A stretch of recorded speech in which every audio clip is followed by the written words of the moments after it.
찬송가 144장, 지금 고난주간입니다.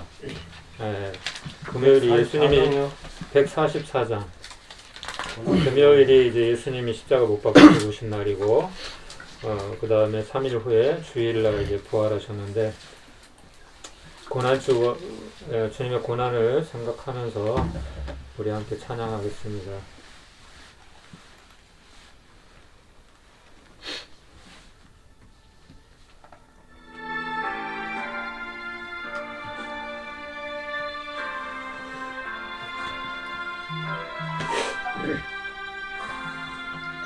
예수 나를 위하여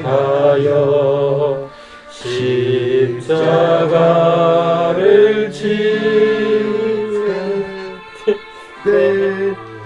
세상 죄를 지시고 고초당하셨네.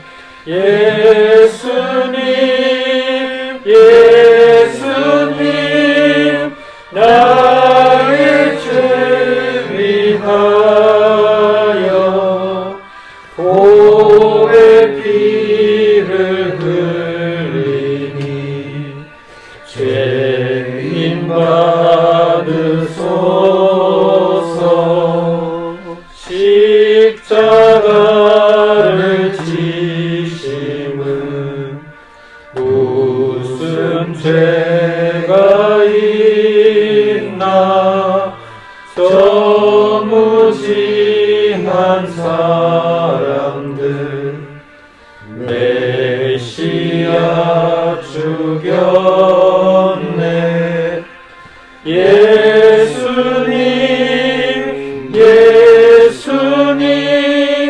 나의 죄 위하여 보배 피를 흘리니 죄인 받으소서. 이와 같이 붉은 죄 없는 이가 없네. 십자가의 공로로 눈과 같이 되네. 예수님 나의 죄 위하여 보배 피를 흘리니 죄인 받으소서.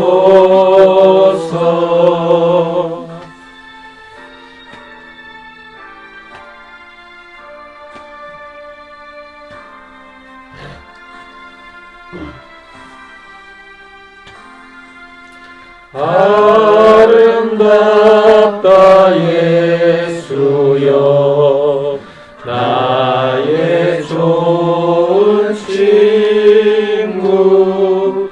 예수 공로 아니면 영원 형벌 받네. 예수님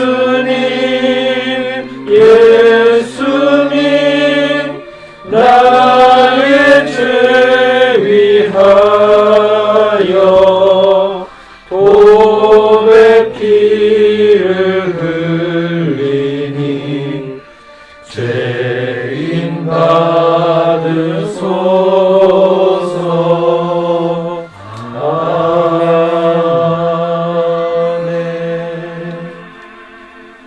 아멘. 제가 잠깐 기도하겠습니다. 주님 은혜를 감사합니다. 주님의 고난의 주간을 주님 지금 보내고 있습니다. 하나님, 이 고난 주간을 통해서 다시 한번 우리가 평소에도 주님의 은혜로 살아가지만 다시 한번 주님의 고난의 의미를 우리가 주님 또 되새겨보고 또 하나님 그 의미를 깨달아 알 수 있도록 도와주시옵소서. 높고 높은 보좌를 떠나서 이 낮고 낮은 이 땅에 정말 사람의 모습으로 가장 낮은 자의 모습으로 요셉과 마리아 가장 주님 가난한 하나님 가정에 또 하나님 주님 또 방이 없어서 빈 방이 없어서 주님 마곡간에 주님 짐승들이 사는 곳에 나셨고 또 그렇게 주님 죽으시기까지 우리에게 겸손의 몸 주님 또 본을 보여주셨는데 주님 그 의미를 우리가 깨달하게 알게 하여 주옵소서. 가장 낮은 모습으로 우리를 섬기기 위해서 굴림의 모습으로 온 것이 아니라 정말 섬기기 위해서 이 땅에 오신 그 주님 그 의미를 우리가 깨달아 알게 하시고 우리도 주님처럼 낮은 자가 되어서 주님 항상 섬기는 우리 주님 또 삶을 살게 하여 주시고 주님 또 십자가의 고난을 통하여서 모든 인류를 또 사랑하시고 구원하시기를 기뻐하신 것처럼 순종의 본을 보여주신 것처럼 우리도 주님 이 십자가 우리에게 주어진 각자에게 주어진 십자가를 지고 주님 따라갈 수 있도록 인도하여 주시어서 기쁨으로 부활의 영광에 이를 수 있도록 인도하여 주옵소서. 이 시간도 주님 말씀 함께 나누려고 합니다. 하나님 부족하지만 저에게 하나님 지혜를 주시고 주님 저는 주의 보혈로 아버지 덮어주시고 감추어 주시고 오직 주님의 뜻만 선한 뜻만 드러날 수 있도록 인도하여 주시옵소서. 감사하며 예수님의 이름으로 기도합니다. 아멘. 오늘 말씀을 우리 잠깐 보겠습니다. 아모스 구약성경 아모스서 구약성경 아모스서 5장입니다. 5장 13절에서 15절 그리고 24절 같이 읽겠습니다. 시작. 그러므로 이런 때에 지혜가 잠잠하나니 이는 악한 때임이니라. 너희는 살려면 선을 구하고 악을 구하지 말지어다. 만군의 하나님 여호와께서 너희의 말과 같이 너희와 함께 하시리라. 너희는 악을 미워하고 선을 사랑하며 성문에서 정의를 세울지어다. 만군의 하나님 여호와께서 혹시 요셉의 남은 자를 불쌍히 여기시리라. 24절 같이 읽겠습니다. 오직 정의를 물같이 공의를 마르지 않는 강같이 흐르게 할지어다. 아멘. 13절은 아니네요. 14절 15절 그 다음에 24절 오늘 말씀의 제목은 정의란 무엇인가. 부제는 하나님의 정의 하나님의 공의 이러한 제목으로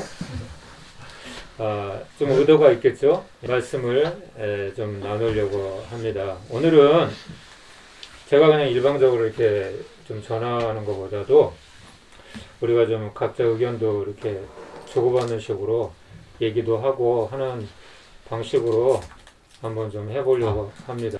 오늘 일단 이 아모스서 배경을 좀 우리가 보면은 BC 760에서 750년 경에 이 아모스서가 기록이 됐다고 해요. 예수님이 오시기 전에 약 700년 전에 기록이 된 책입니다. 이 책이. 시대 상황을 좀 보면은 이스라엘은 남유다와 북이스라엘 하나님 앞에 이제 범죄함으로 말미암아 분열의 왕국이 되었어요. 우리나라처럼 남쪽은 유다가 다스리고 북쪽은 이스라엘, 북이스라엘. 그러니까 유다라는 것은 이제 12지파가 있는데 이스라엘은 그 중에서 한 지파가 유다 지파예요. 유다 지파와 베냐민이 속한 곳이 남유다. 그리고 나머지 족속들, 뭐 요셉 지파, 뭐 갓 지파, 스불론 지파, 뭐 등등 해서 므낫세 지파, 북이스라엘이에요. 근데 각자의 왕이 있었는데 이 북이스라엘 이때 당시에 왕이 이스라엘의 제13대 왕 여로보암 2세입니다. 초대 왕이 여로보암 1세거든요. 13대 13번째 왕인 여로보암 2세가 통치를 하고 있었을 그런 시기고, 그 상황이 어떤 상황이었느냐? 경제적으로 굉장히 번영한 그런 때였어요. 그리고 국토를 많이 회복했던 영토가 확장이 되었던 그런 그러니까 경제적으로도 그렇고 뭐 아주 전체적으로 아주 안정된 그 호황을 누리는 그런 시기였습니다. 근데 이와는 다르게 많이 타락했던 경제적으로 번영을 누렸지만 많이 타락했던 시대였어요. 종교적으로도 타락하고 하나님의 율법을 무시하고 우상을 숭배하고 도덕적으로도 타락하고 사회적으로도 타락하고 굉장히 아주 그런 암울한 그러니까 영적으로 봤을 때는 물질적으로는 풍요한데 영적으로 봤을 때는 굉장히 아주 암울한 암흑기였어요. 사람들은 눈에 보이는 것만으로 따진다고 하면은 뭐 부족함이 없는 그런 성공적인 그런 통치를 했죠. 여로보암 2세는. 근데 여로보암 2세가 잘해서 그런 것이 아니라 이거는 하나님의 약속이 있었던 것이고 하나님의 은혜였어요. 전적으로. 여로보암 2세가 잘해서 그런 것이 아니라 그래서 대략 이 시대 상황을 이렇게 우리가 보면은 뭐 쭉 우리가 역사를 봐도 그렇고 지금도 마찬가지고 이 시대가 물질 번영과 다르게 타락이 같이 오는 것 같아요. 대부분은 그래요. 물질이 번영하는 나라 치고 타락하지 않은 나라가 없어요. 근데 어떻게 타락이 오냐면은 첫 번째가 종교적인 타락이 먼저가 와요. 그 다음에 도덕적인 타락이 옵니다. 그리고 사회적인 타락이 오고 그럼 거기에 이제 성적인 문란도 따라오고 이런 식으로 이제 부정과 부패가 생기고 그러니까 가장 먼저가 종교적인 타락이 먼저가 돼요. 어떤 세계나 어떤 역사나 어떤 시대나 다 그렇게 보통 돼요.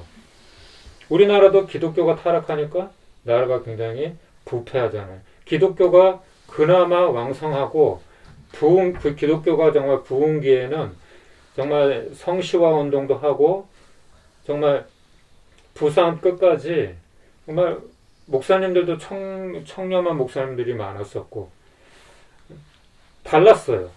그리고 기독교가 굉장히 영향력이 있었어요. 문화적으로도 그렇고. 근데 절대 지금은 문화, 예술, 뭐 종교, 정치, 경제 어디에도 기독교인들이 없는 데는 없어요. 지금 국회의원들이 얼마나 기독교인이 많은 줄 알아요? 그 가운데. 근데 누가 믿는 사람인지 모르겠어. 예전에는 그게 다 보였어요. 그렇게 딱 정말 실천력이 있으니까 영향력이 있으니까 지금 부끄러워해. 기독교인인 것을 숨기고 살아요. 그만큼 기독교가 영향력이 떨어졌어요. 기독교가 영향력이 떨어지면서 이 사회가 아주 문란해지는 거죠. 갈수록. 예전에 관통법 폐지 이런 일은 없었어요.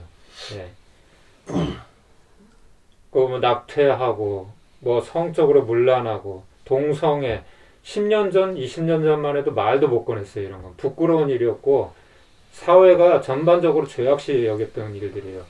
기독교가 타락하면서 이게 뭐 우연의 이치라고 시대가 바뀌어서 변해서 그렇다고 그렇게 문화적인 현상 아니냐 그렇게 얘기할 수 있지만 기독교적 입장에서는 절대 그렇지 않아요. 교회가 타락하면서 동시에 사회가 타락하게 되는 거예요. 한마디로 빛과 소금, 빛을 잃어버리니까 어둠이 오는 거죠. 소금의 역할을 못하니까 부패가 따라오는 거죠. 그래서 주님은 너희는 빛이다, 너희는 세상의 소금이다 이렇게 말씀하셨는데 그 역할을 기독교인이 못하고 있다는 거죠 지금.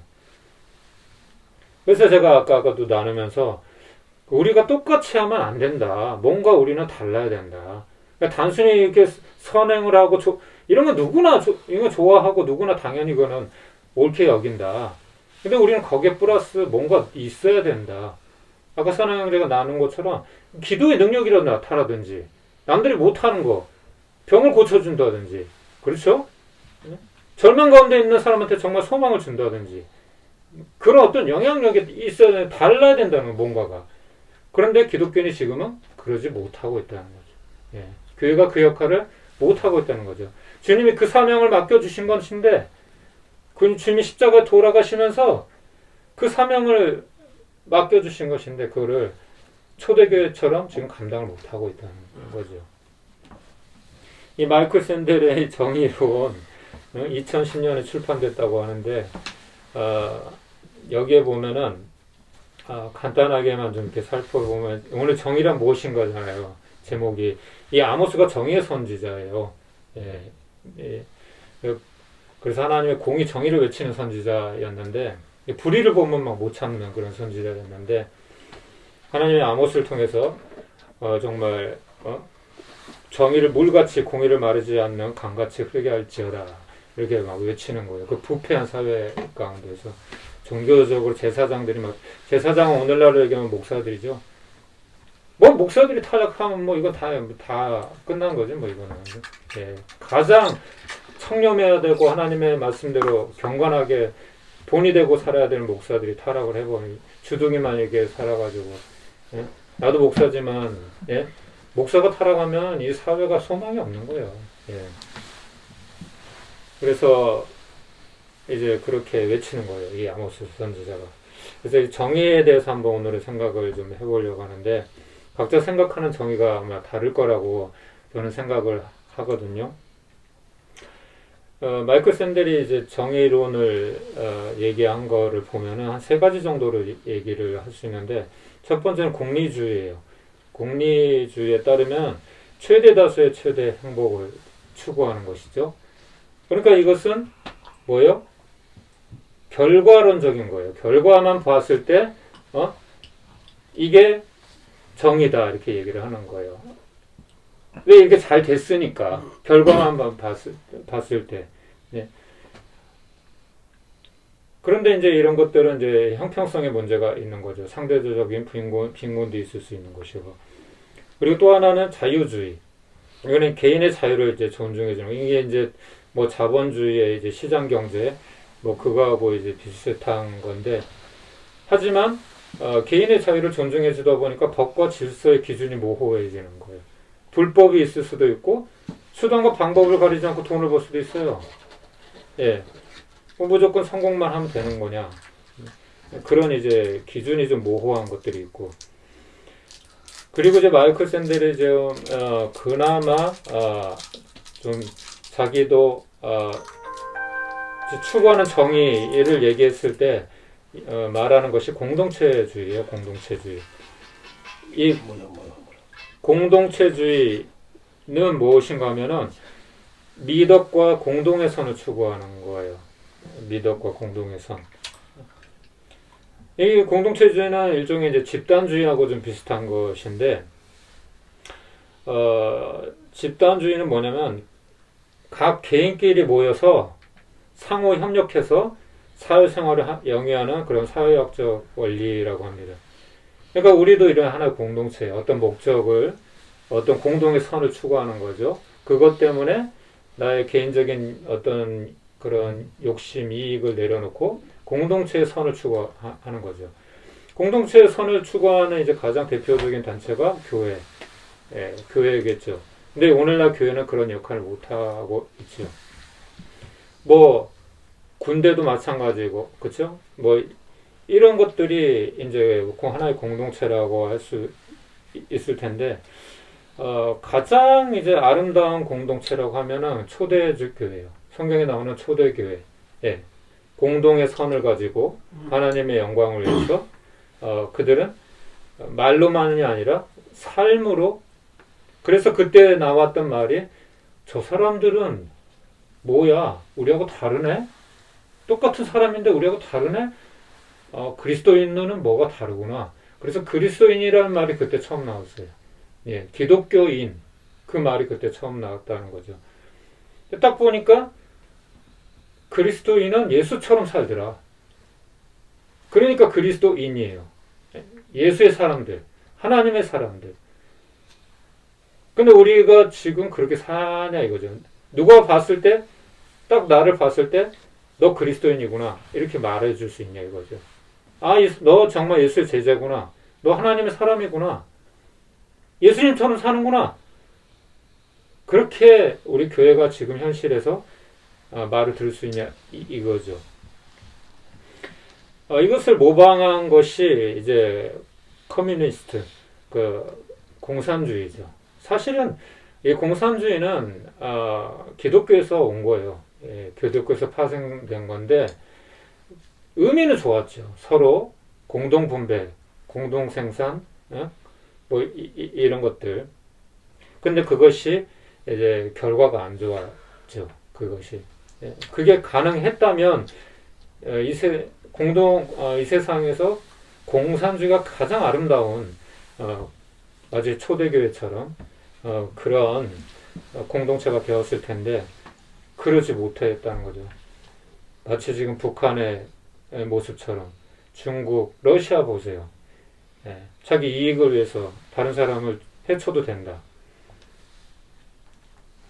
그렇게 따진다고 하면은 히틀러, 김일성, 모태똥 이런 사람들은 우리가 어떻게 받아들여야 돼요? 그들 나름의 입장에서도 이거는 내가 생각하는 정의다 이렇게 말한다고 하면은 할 말이 없는 거죠. 그래서 이런 이제 정의를 생각해 봤을 때 마이클 샌델이 예를 들어온 것이 몇 가지 있는데 뭐 대리모라든지 사회적인 문제들 가지고 이제 얘기를 하는 거예요. 대리모, 동성애, 낙태 뭐 이런 것들 있잖아요. 아까도 얘기했지만 이 대리모나 동성애나 낙태 이런 것들은 10년 전, 20년 전만 해도 우리 사회에 있어서 그렇게 환영을 받지 못했던 일들이에요. 예. 이혼도 마찬가지죠. 근데 지금은 어때요? 너무나 아예 그냥 자연스럽게 되어버렸죠. 예. 그리고 대리모는 이것은 필요한 사람에 따라서 이것은 나쁘지 않다는 거예요. 그러니까 정의가 될 수 있다는 거예요. 어떤 사람은 아이가 없었는데 아이를 갖게 되고 그렇죠? 그러면서 이 대리모를 제공한 사람은 또 그에 따른 수익을 얻게 되니까 자기가 원하는 거예요. 각자가 원하는 것을 얻게 되니까 그게 정의가 될 수 있다는 개념을 올리고 뭐 동성애 같은 것도 마찬가지고 소수의 인권적인 이런 부분에 있어서 우리도 하나의 중요한 그런 어떤 인권적인 면에 있어서는 우리의 의견도 우리 권리도 중요하지 않냐. 그리고 낙태도 뭐예요? 낙태도 그냥 각자 개인의 선택에 따라서 내가 원하면 낳고 만약에 애가 뭐 이렇게 그런 무슨 병이라고 그러죠? 그거? 어쨌든 간에 뭐 이런 장애가 있으면 기형아가 태어난다. 100% 너는 당신은 기형아 이번에 태어나는 아이는 기형아가 될 것입니다. 이거 누가 낳고 싶겠어요? 예? 이런 문제들에 있어서 개인의 선택이 중요한 게 아니냐. 그렇게 시각적인 차이가 있죠. 이것들은 시대적인 그리고 시각적인 차이가 있는 것입니다. 대략적으로 이렇게 마이클 샌델이 얘기를 하지만은 결국 마이클 샌델도 아까 용어가 얘기한 것처럼 정의란 무엇이다 딱 정의를 내리지는 못해요. 예. 그러면은 하나님의 정의가 무엇일까? 하나님의 정의에 대해서 한번 좀 생각을 해보려고 하는데요. 하나님의 정의는 공의란 말로 표현할 수가 있는데 정의는 영어로 justice, 공의는 righteousness. 달라요, 여러분. 정의, 공의, 말은 비슷한데 달라. 그래서 이 정의는 복합어잖아요. 그렇죠? 한 단어지만 이게 두 가지 의미가 같이 포함이 있는 거예요. 포함이 되어 있다는 거죠. 정과 의. 그래서 정은 도덕적인 기준이고 의는 이것은 하나님의 공의를 말하는 것인데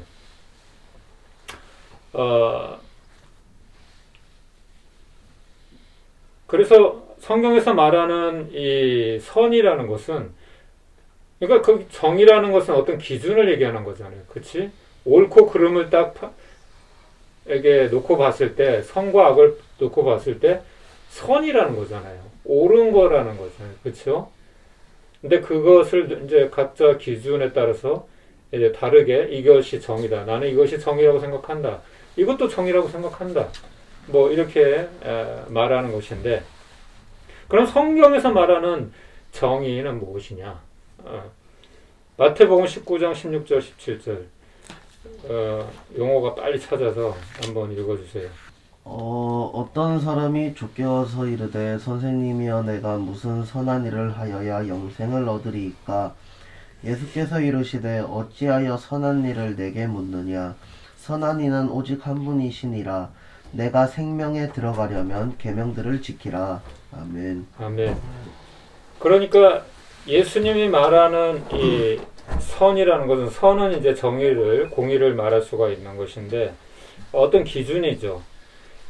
근데 이 선을 말할 때 예수님이 예수님도 하나님이시잖아요.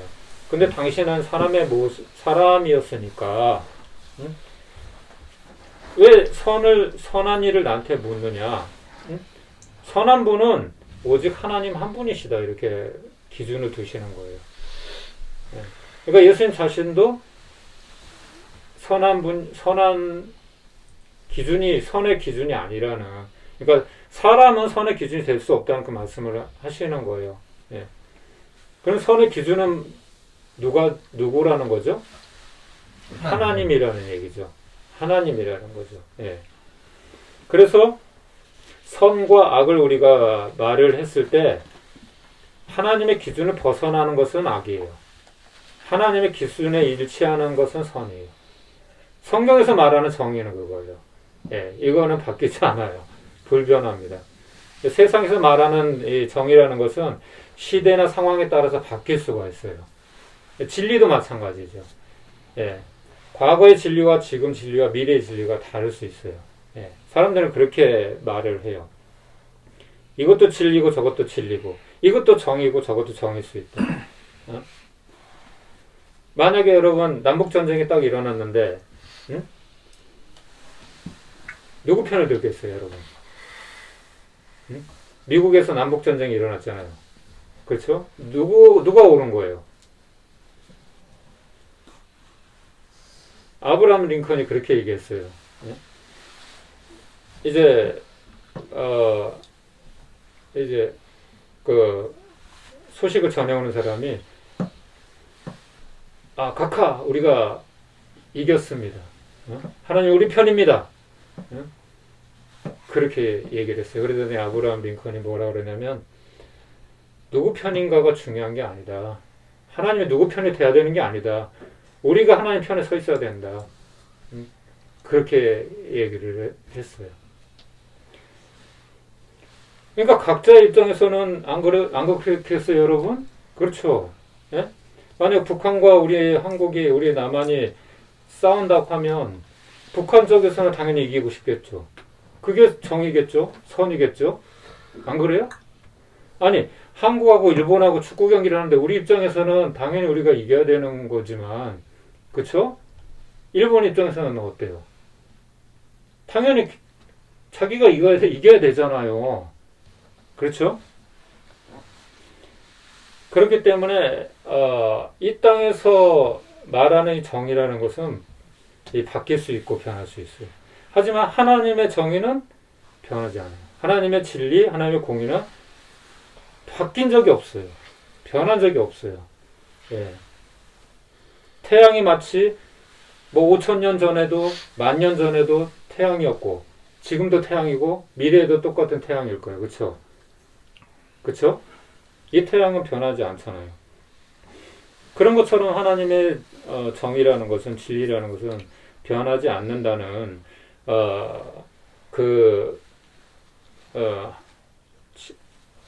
그것은 변하지 않는다는 것은 확실한 거죠. 그거를 기준으로 할 수 있다는 거죠. 성경의 기준은 그래요. 정의에 대한 기준은. 그럼 조금 더 구체적으로 하나님의 그런 공의는 무엇이냐? 하나님의 공의는 율법이에요. 예, 즉 하나님의 말씀이죠. 성문법화된 십계명이죠. 예, 구약의 율법은. 그 전에는 성문법이 없었어요. 그래서 하나님이 족장 시대 때나 원시 시대 때나 직접 말씀을 하셨어요. 뭐 그때는 이제 뭐 이렇게 문자가 활성화될 때가 아니었기 때문에 그런 의미가 있겠죠. 그래서 이 십계명이나 하나님의 말씀 율법은 성문법으로서의 선악과를 의미하는 거예요. 하지만 아담과 하와가 범죄할 때 그 선악과는 뭐예요? 성문법은 아니었죠. 예, 하나님의 말씀을 어기면 죽는다. 그냥 하나님이 직접적으로 기준을 삼아 주신 거죠. 구약의 기준을 보면은 구약의 기준은 이 하나님의 공의, 정의라는 것은 출애굽기 21장 23절 25절. 그러나 다른 애가 있으면 갑되 생명은 생명으로 눈은 눈으로 이는 이로 손은 손으로 발은 발로 된 것은 된 것으로 상하게 한 것은 상함으로 때린 것은 때림으로 갚을지니라. 아멘. 아멘. 구약의 기준은 하나님의 정의는 뭐냐? 행위에 따라서 구원받는다는 거예요. 행위에 따라서. 착하게 살면 복을 받고, 악하게 살면 벌을 받고, 저주를 받고, 심판을 받고. 구약의 말씀이 그렇지 않아요, 여러분? 구약 내내 그렇잖아요. 그 얘기잖아요, 결국은. 하나님의 말씀대로 살면 복을 받고, 순종하면 복을 받고, 불순종하면 저주를 받고, 그렇죠? 망하고. 구약 내내 그 얘기 나오잖아요. 예. 말 안 들으면 벌 받는 거. 그 압축하면 그거잖아요, 결국은. 우리 인생이 그거잖아요. 예. 잘 살고 싶어? 행복하고 싶어? 하나님 말씀대로 살아. 간단한 거예요. 순종하면 돼. 근데 그걸 못해. 그쵸? 신약의 기준은 뭐냐? 로마서 3장 20절에서 22절. 신약의 기준은 무엇이냐? 하나님의 정의. 로마서 3장 20절에서 22절. 한이가 한번 읽어줄래? 그러므로 율법의 행위로 그의 앞에 의롭다 하심을 얻을 육체가 없나니 율법으로는 죄를 깨달음이니라. 이제는 율법 외에 하나님의 한 의가 나타났으니 율법과 선지자들에게 증거를 받은 것이라. 곧 예수 그리스도를 믿음으로 말미암아 모든 믿는 자에게 미치는 하나님의 의미 차별이 없느니라. 아멘. 예. 신약의 정의 기준은 뭐냐? 믿음으로 구원받는 거야. 믿음으로. 행위는 뭐예요? 믿음의 열매다. 왜?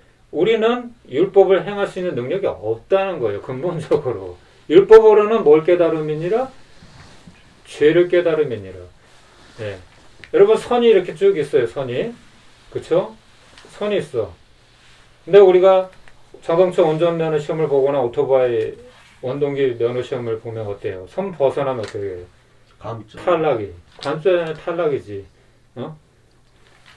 우리 선을 벗어나면 안 돼. 우리 기준, 인생의 기준이 있는데 이 선을 벗어나면 뭐예요? 죄야. 이 선이 뭐예요? 율법이에요. 율법. 기준이에요. 기준. 하나님이 정해놓으신 그게 선과 악, 선악과의 의미예요. 그것이. 그러니까 선악과의 잘못은 뭐예요? 내가 하나님이 됐다는 거예요. 하나님이 정해놓은, 하나님이 우리 인생의 주인인데 주인이 딱 정해놓은 그 기준을 벗어난 거예요. 마음대로 판단한다는 거죠. 아, 이것도 선이 될 수 있어? 이것도 선이 될 수 있어? 동성애뭐 하면 어때? 낙태하면 어때? 야, 시대가 바뀌었어. 시대가 어느 때인데 그딴 소리야. 고리타분해. 꼰대. 이런 자꾸 프레임을 갖다 씌우는 거예요. 예. 포스트 모더니즘. 막 자유주의 이 말을 막 만들어내는 거야. 예. 그러니까 진리는 단순해요, 여러분. 단순해요. 그리고 변함이 없어요. 예. 시대가 변하든 안 변하든 그게 진리예요, 그게. 근데 사람의 그 얄팍한 그 지식으로 자꾸 바꿔 하나님의 진리를. 예? 이것도 맞을 수 있고 저것도 맞을 수 있고 남자도 엄마가 될 수 있고 여자도 아빠가 될 수 있고 개떡 같은 소리를 한다는 거죠. 억지지, 억지. 예. 그래서 여러분, 구원은 은혜입니다. 믿으십니까, 여러분? 믿음으로 의롭게 되는 것이에요. 이것이 성경 신약의 전체의 핵심이에요. 예. 자, 그래서 이제 좀 결론을 좀 내리면은, 사람은 이 정의 그리고 공의 이런 것을 논하거나 또 정의를 내릴 수는 있어요. 예? 뭐 이거다 저거다. 예? 그리고 또 말할 수도 있어요. 예. 각자 생각대로. 하지만 결론적으로 행할 수는 없어요. 그것이 성경의 선언이에요. 예. 로마서 3장 10절에서 12절 한번 읽어 주시겠어요? 로마서 3장 10절에서 12절. 사람은 왜 정의를 행할 수 없는가? 알지만 왜 정의롭게 공의롭게 살지 못하는가? 10절에서 12절. 기록된 바 의인은 없나니 하나도 없으며 깨닫는 자도 없고 하나님을 찾는 자도 없고 다 치우쳐 함께 무익하게 되고 선을 행하는 자는 없나니 하나도 없도다. 아멘. 아멘. 성경의 선언은 선을 몰라서 행하지 못할까요? 아니잖아요. 그렇죠? 그 23절 한번 또 누가 읽어주시겠어요? 23절. 모든 사람이 죄를 범하였음에 하나님의 영광에 이르지 못하더니. 아멘. 이 이르지 못했다는 얘기는 미칠 급자를 써서 미치지 못했다는 뜻이거든요. 그러니까 미친다는 게 사실은 나쁜 뜻이 아니에요. 이게 긍정적인 말이에요. 뭐에 미친다. 그건 좋은 거예요. 내가 악기에 미친다. 뭐 공부에 미친다. 나쁘게 미치는 거 말고 이건 사실 어디에 미친다는 것은 도달했다는 뜻이에요. 어떤 경제에 정치를 하나에 집중시킨다는.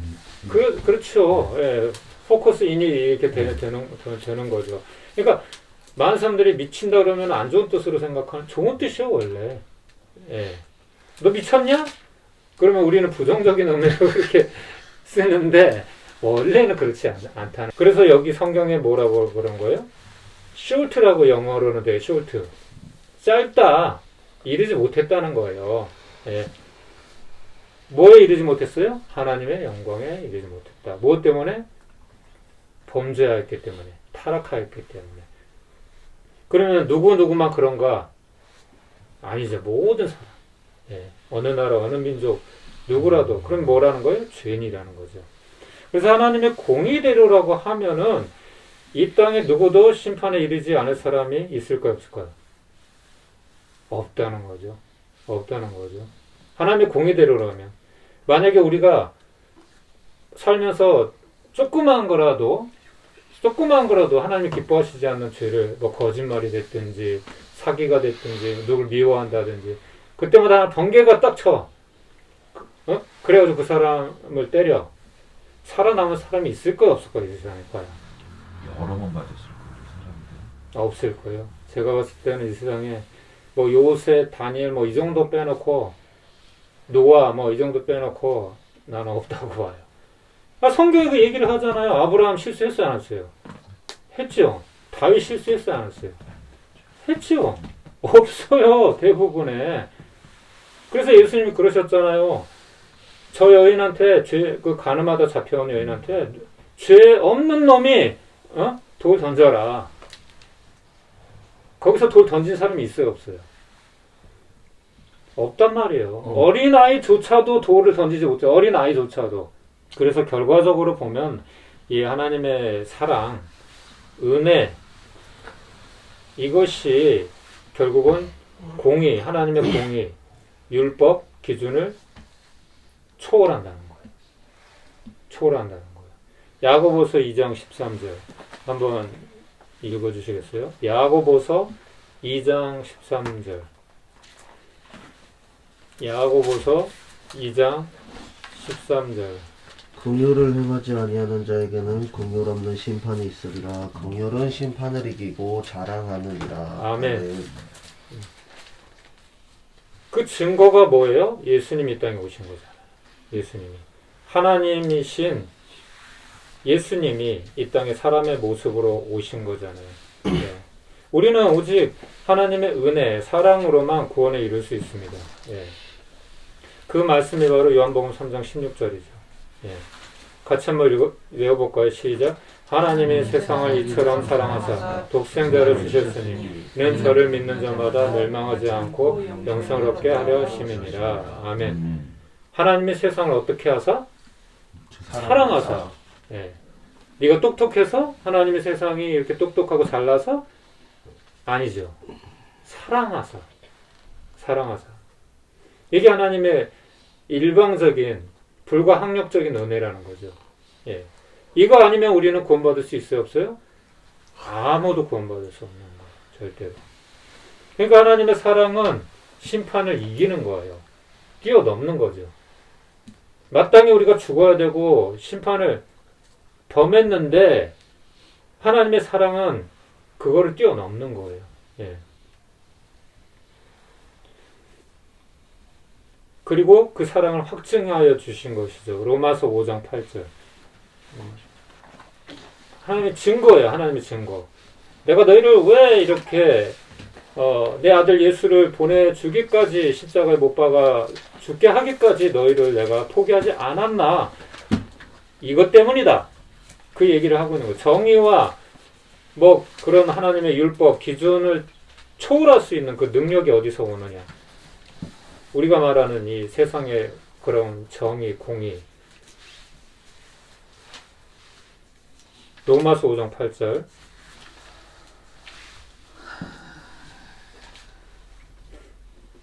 한번 읽어주세요.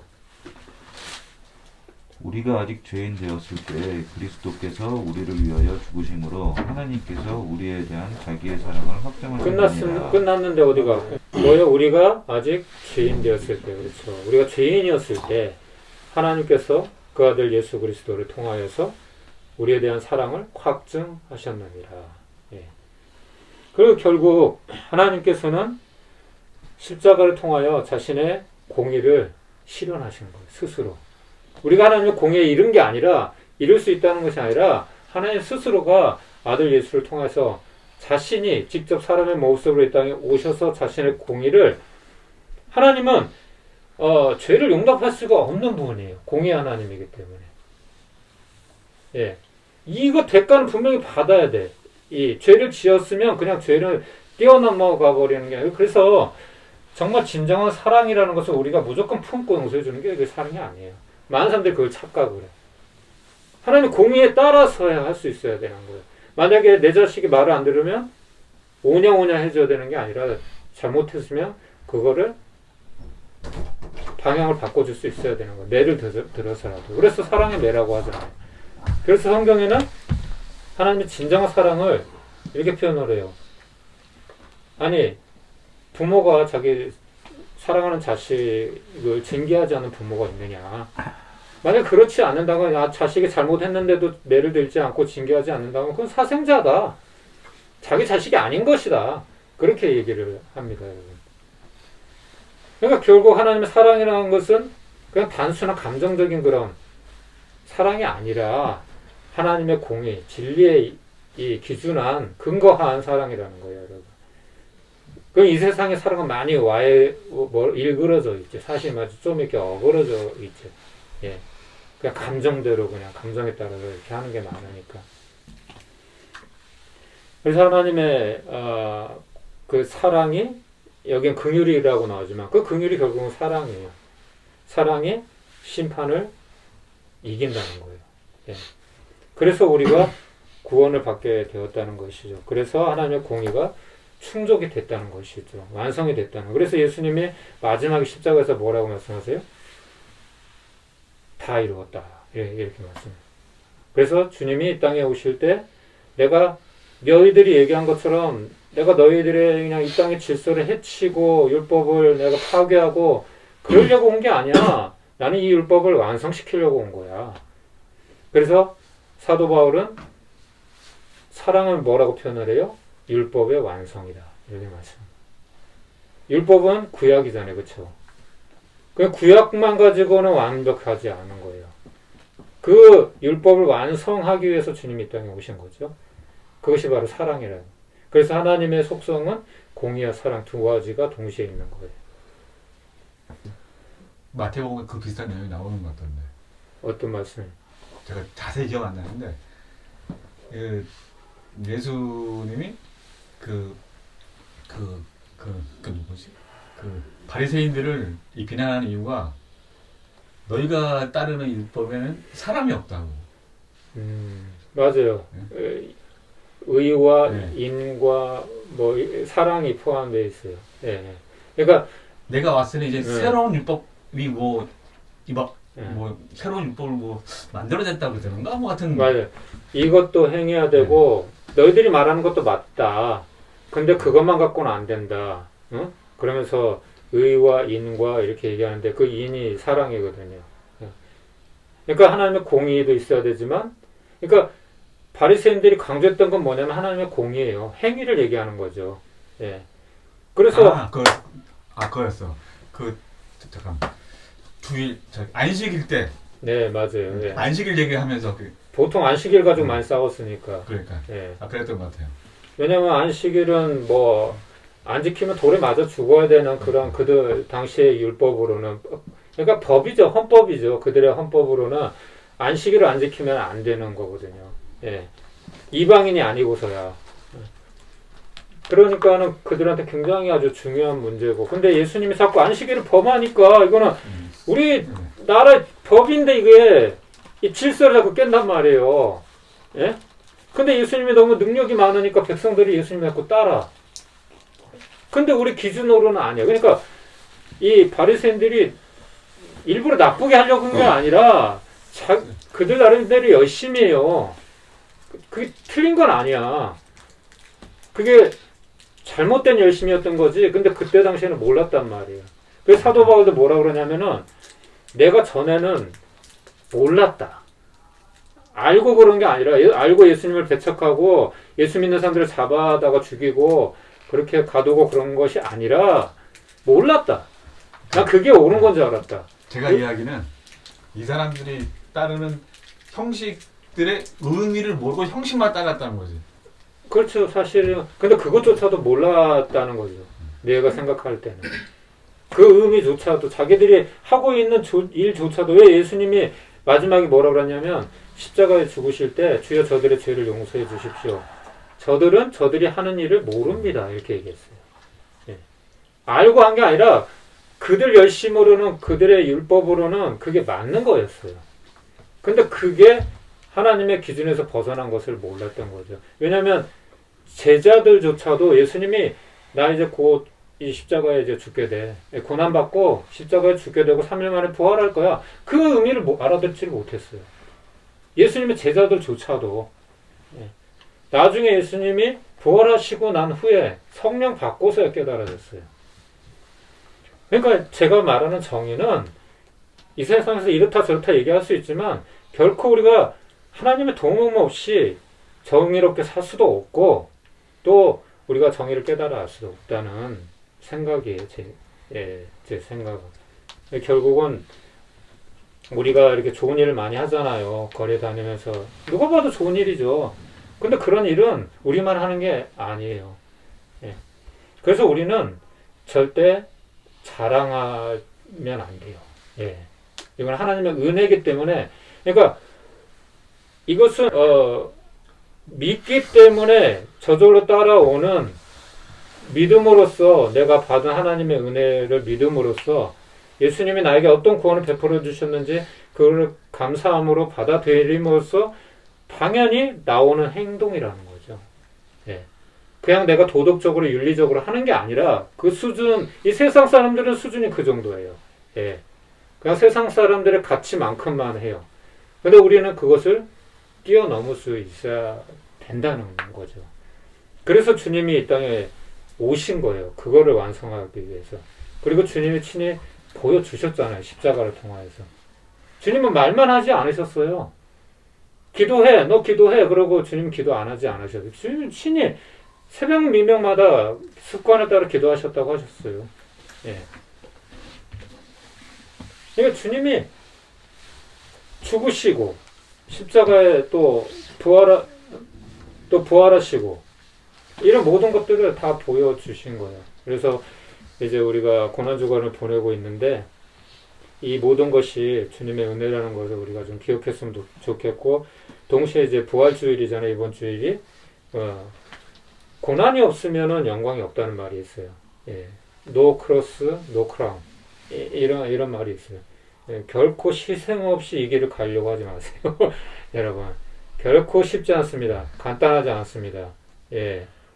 저 사람이 이제 그거를 이제 경험하려고 친히 자기가 예수님, 처럼 하고 싶은가 본데, 굳이 그렇게 하지 않아도 우리 인생에 고난이 있어요. 예. 어려움이 없지 않습니다. 그래서 우리에게 주어진 이 십자가 기쁨으로 우리가 받아들일 수 있기를 바라고, 그랬을 때에 우리는 정말 기쁨으로 주님의 부활의 영광에 참여할 수 있다는 것이죠. 아멘. 아멘. 아멘. 이 사실 기억하면서 우리 또 다음 한 주간 살아가고, 또 부활주의를, 고난주의를 잘 통과해서 또 부활주의를 우리가 맞이할 수 있어야 있기를 바랍니다. 고난주간이니까 우리 고난에 대한 그 찬양 하나만 더 하고, 응? 어디 갔냐? 고난 149장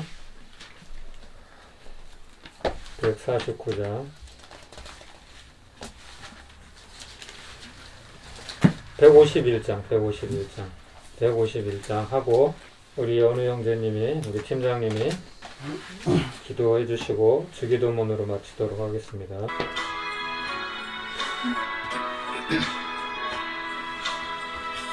만왕의 왕 내 주께서 왜 고초당했나. 이 벌레 같은 날 위해 그 보혈을 흘렸네. 십자가 내가 처음 볼 때에 나의 맘의 큰 고통 사라져. 오늘 믿고서 내 눈 밝았네. 참 내 기쁨 영원하도다. 주 십자가 못 박힘은 속죄함 아닌가. 그 긍휼함과 큰 은혜 말할 수 없도다. 십자가 내가 처음 볼 때에 나의 맘에 큰 고통 사라져. 오늘 믿고서 내 눈 밝았네. 참 내 기쁨 영원하도다.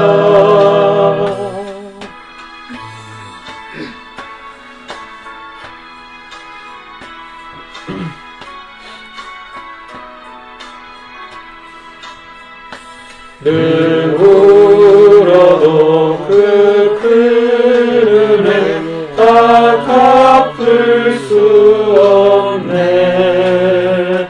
나 주님께 몸 바쳐서 주의 일 힘쓰리.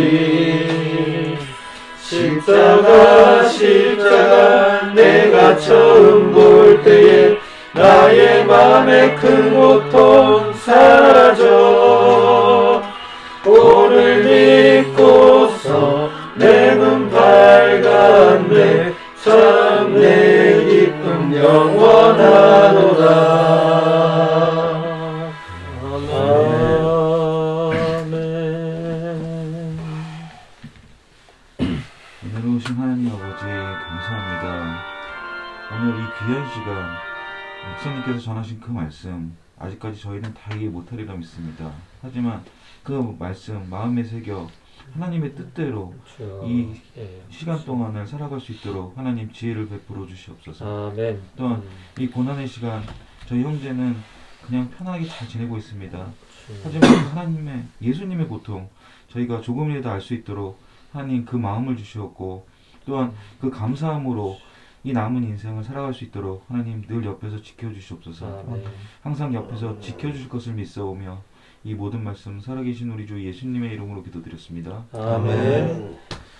하늘에 계신 우리 아버지, 아버지의 이름을 거룩하게 하시며 아버지의 나라가 오게 하시며 아버지의 뜻이 하늘에서와 같이 땅에서도 이루어지게 하소서. 오늘 우리에게 일용할 약을 주시고 우리가 우리에게 잘못한 사람을 용서하여 준 것 같이 우리 죄를 용서하여 주시고 우리 시험에 빠지지 않게 하시고 악에서 구하소서. 나라와 권능과 영광이 영원히 아버지의 것입니다. 아멘.